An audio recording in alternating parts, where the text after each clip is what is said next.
Yes, berarti negara-negara yang menyukai sambal biasanya negara-negara yang eksotik. Wah, ya harusnya gitu ya. Tadi kan katanya bikin langsing kan harusnya, Iya, tapi betul. dengan catatan tertentu ya. Betul. Jangan makannya sambil dengan makan nasi yang banyak gitu misalnya ya. Betul, termasuk Indonesia ya Dokter Vito ya? Iya pastinya dong. Ya Banyak kan? juga yang Oh suka iya, pedas. ngomong-ngomong tadi soal sakit kepala ya. Nah, sakit kepala ini katanya fakta atau mitos? Saya ulang lagi nih bagi yang baru mengikuti ya. Katanya bahwa makan cabai atau makanan yang pedas ini bisa menghilangkan sakit kepala. Ini fakta atau mitos? Ini lebih ke arah mitos. Ya. Mitos. Oke. Tapi kita harus tahu dulu penyebab sakit kepalanya apa. Kalau penyebab sakit kepalanya aliran darah ke otaknya berkurang, makan cabai itu kan bikin vasodilatasi, pembuluh darahnya melebar. Aliran darahnya terbuka. Kalau karena sumbatan ya fakta. Tapi kalau sakit kepala biasa itu mitos. Jadi Mitos. sebenarnya nggak tentu ya, belum tentu ya sebenarnya ya. Betul, karena kan ada juga kan orang yang, aduh aku lagi sakit kepala nih harus makan pedas nih. Banyak juga Dokter Vito yang seperti itu kan. Iya. Gitu. Atau mungkin nggak sih, mungkin gini ya, karena makanan pedas ini kan makanan yang nikmat ya. Apakah mungkin dia membuat seseorang yang memang senang pedas jadi sakit kepalanya hilang karena senang gitu? Oh bisa juga, karena dengan makan yang pedas, endorfinnya kan keluar. Merasa lebih bahagia kita. Seperti Anda berolahraga, habis olahraga kan rasanya plong, enak. Gitu. Nah sama. Nah, tapi yang jelas kalau keringetan karena makan pedas beda ya sama keringetan habis olahraga ya. Nah, itu Jangan dia. sama-samain ya. Beda dong. Dokter, ada fakta mitos selanjutnya nih dok. Apa? Katanya dok, makanan pedas ini dapat baik untuk kesehatan jantung. Fakta atau mitos? Fakta. Fakta. Wah, pasien-pasien Dokter Vito nih. Wah, senang ya. Pasti pada senang nih pasien saya dok. Tapi dokter, boleh kita jelaskan dokter? Ya, fakta karena di dalam cabai tadi satu vitamin C-nya tinggi.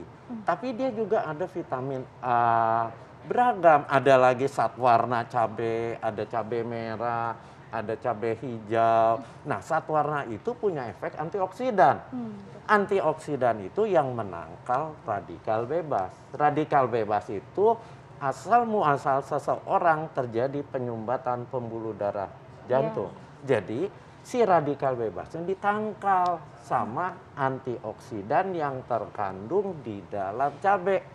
Hasilnya si radikal bebas ini nggak mudah melekat karena ada antioksidan. Itu. Jadi nggak mudah bikin plak atau Nggak gitu ya. mudah terjadi sumbatan. Wah, nah ini makanya saya suka banget kirim pasien-pasien jantung ke dokter Sam karena bisa dibikinkan diet yang menyenangkan. Coba gimana tuh bisa makan diet yang senang pakai pedas-pedas? Suka pedas boleh pakai cabai ya gitu. Betul. Tapi jangan kebanyakan nasinya. Oh ya itu ada syaratnya ya, tenang ya. Iya betul. Dokter Vito, ini ada fakta mitos selanjutnya Dokter Vito. Katanya nih makanan pedas dapat mencegah kanker. Dokter, ini gimana nih? Fakta atau mitos? Ya, fakta. Tapi faktanya ini jangka panjang. Kenapa? Karena kembali lagi salah satu faktor penyebab terjadinya kanker adalah radikal bebas yang dapat kita tangkal dengan si antioksidan. Antioksidan di dalam cabai itu tinggi, ya, termasuk di dalamnya zat warnanya, vitamin C, vitamin A, kemudian ada lagi dia juga mengandung capsaicin. Itu antioksidan. Nah, tapi berarti kan tadi dokter Sam bilang maksudnya mencegah kanker bukan cuma dengan makan cabai aja gitu ya. Oh iya. Bukan ya pasti ya. Dan efek makan cabainya juga nggak seketika. Iya. Anda harus menjadikan itu habit, kebiasaan. Anda makan cabai berulang.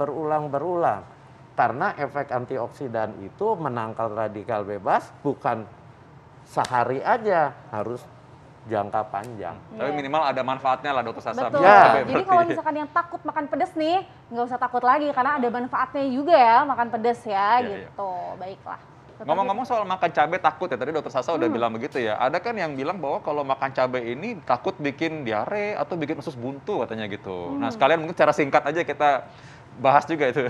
Ya, jadi memang benar. Makan cabai di satu sisi ada keuntungannya, di satu sisi ada bahayanya. Bahayanya apa?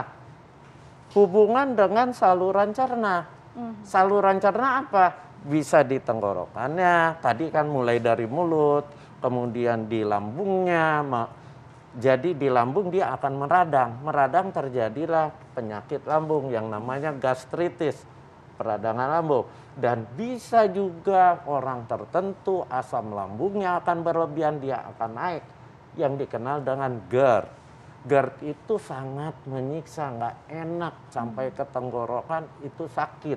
Nah, bisa juga dia akan merangsang di ususnya, terjadilah bisa diare. Kalau orangnya tidak biasa makan yang pedas, satu ketika dia makan yang pedas sekali, itu bisa terjadi diare, apalagi perutnya kosong. Tapi kalau menyebabkan usus buntu, itu mitos. Mitos ya dokter. Selanjutnya nih dok, berhubungan dengan penyakit sejuta umat nih dok, dengan tentang kolesterol. Katanya nih cabai bisa menurunkan kadar kolesterol, ini fakta atau mitos dok? Ini fakta. Fakta. Karena di dalam cabai kan tadi saya bilang mengandung kapsaisin. Kapsaisin itu punya efek memetabolisme lemak, termasuk si kolesterol. Jadi kalau Anda hobi cabai, makan, tetapi kembali yang seperti Dokter Vito katakan, jangan berlebihan. Karena cabai itu sangat merangsang nafsu makan. Ujung-ujungnya makanannya segunung. Nah itu yang nggak boleh. Iya, dokter ini juga banyak nih untuk wanita ya, terutama ibu hamil nih, kasihan yang suka pedas nih, katanya nggak boleh makan pedas. Nah ini fakta atau mitos dok? Ini mitos. Mitos tuh, jadi Mitos. boleh ya. Jadi boleh, tetapi ya jangan terlalu sering dan terlalu pedas. Karena nanti saluran cernanya terganggu, dia bisa muntah, dia diare, mengganggu lagi. Tapi untuk berpengaruh terhadap janinnya, belum ada penelitian betul. yang membuktikan itu berbahaya buat janin. Oh ya, aduh, Baik. kalau gitu paling pas memang makan seperti itu ya, cabe. Tadi mungkin makan seperti Dokter Sasa kali di Bandung, kalau makan mungkin pakai lalapan sama cabe. Wah, itu enak banget dan sehat ya. Betul, diimbangi ya dokter kita Iya. ya. Baik. Oke, baik Dokter Sam, terima Terima kasih kasih banyak banyak, dokter. dokter. Waduh, ini bagi para pencinta cabai tentunya sangat senang sekali ya. Tapi habis ini kita akan bahas hal yang juga penting dan menarik juga nih. Apa tuh Dokter Sasa? Tentang transplantasi rambut pemirsa. Oh, jadi maksudnya rambut bisa dicangkok, jadi yang gundul atau botak bisa kembali ada rambutnya lagi? Bisa, nah kita akan membahasnya lebih lengkap lagi nih bersama narasumber berikutnya. Pemirsa jangan kemana-mana, tetap di Hidup Sehat.